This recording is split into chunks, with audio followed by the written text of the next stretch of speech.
Kitobning 149-beti qo'lda bajariladigan mashq. Guruh bo'lib ishlang. Teng kuchli nisbatlarni hosil qilish uchun kublarni ikki xil rangdagi guruhlarga ajrating. Har bitta nisbatning qisqarmas shaklini toping.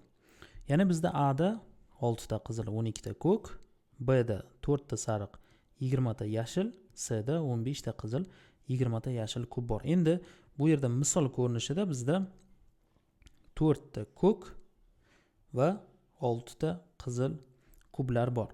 Bularni demak nisbati 4 ga 6.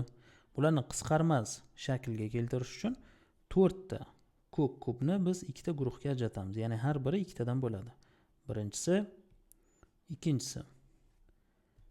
Qizil kublarni ham ikkitadan guruhga ajratamiz. Ya'ni har bittasida ikkitadan bo'lsa, birinchi guruh, ikkinchi guruh va uchinchi guruh. E'tibor beramiz, bu yerda ikkita guruh bo'ldi. Ko'kda 2 bo'lingan bo'ladi. Qizilda esa 3 ta guruh. 2 va 3 nisbatda bo'linadi. Bular demak bir-biriga teng. 4 ga 6 ning qisqarmas shakli bu 2 ga 3. Xuddi shu ko'rinishida demak bajarib olamiz.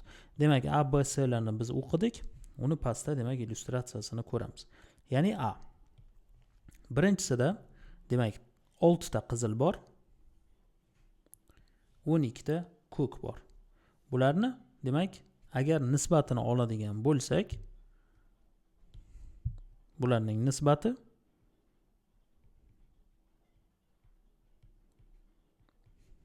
birinchisi 6 ta bo'lganligi uchun 6 bo'lingan, ko'k esa bizda 12 ta bo'lganligi uchun 6 bo'lingan 12 yoki 6 ga 12 degan ko'rinishni yozgan bo'lar edik. Lekin biz qisqarmas shaklini yozib olishimiz kerak. Qisqarmas shakli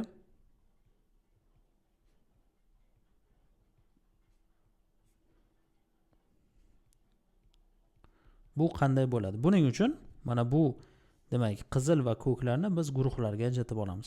Deylik, qizilni 6 tasini bitta guruh sifatida ajratamiz. E'tibor bering. Buni demak bitta guruh sifatida ajratamiz va ko'klardagi 12 tani 6 tasini bitta, 6 tasini bitta guruhga ajratib olamiz.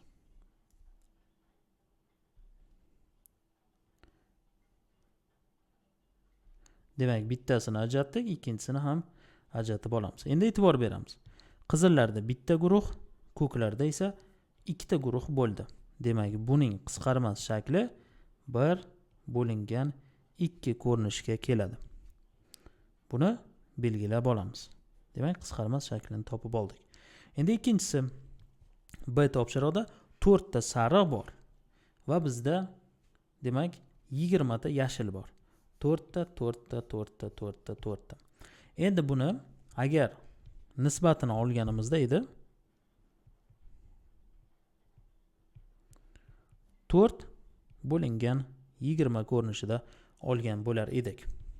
Lekin biz buning qisqarmas shaklini topishimiz kerak.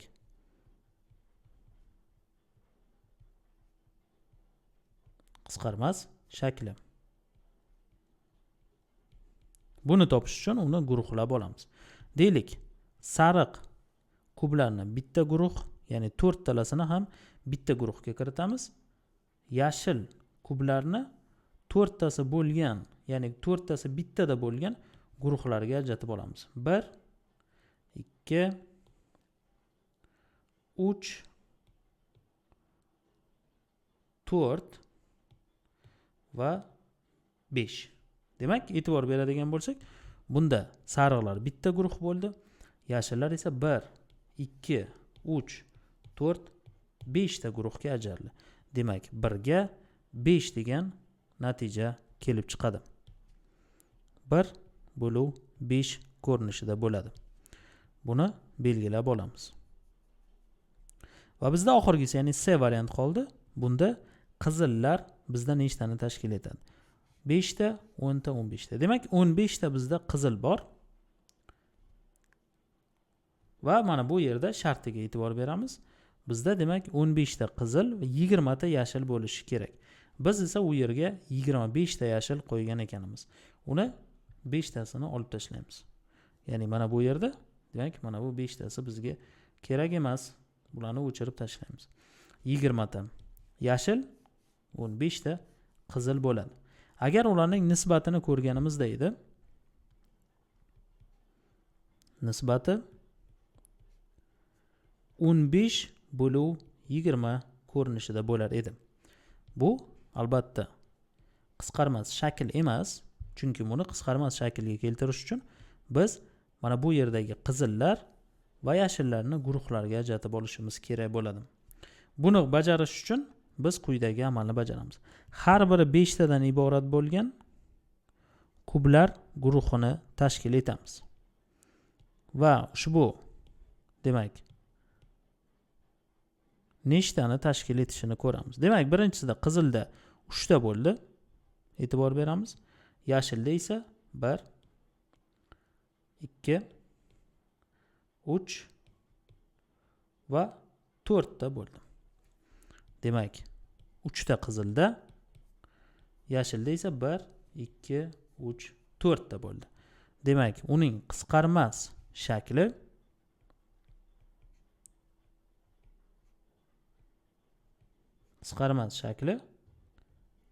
qizilda 3 ta bo'lganligi uchun 3 bo'luv, yashilda 4 ta bo'lganligi uchun 4 bo'ladi. Ya'ni 3 ga 4 degan nisbat kelib chiqadi.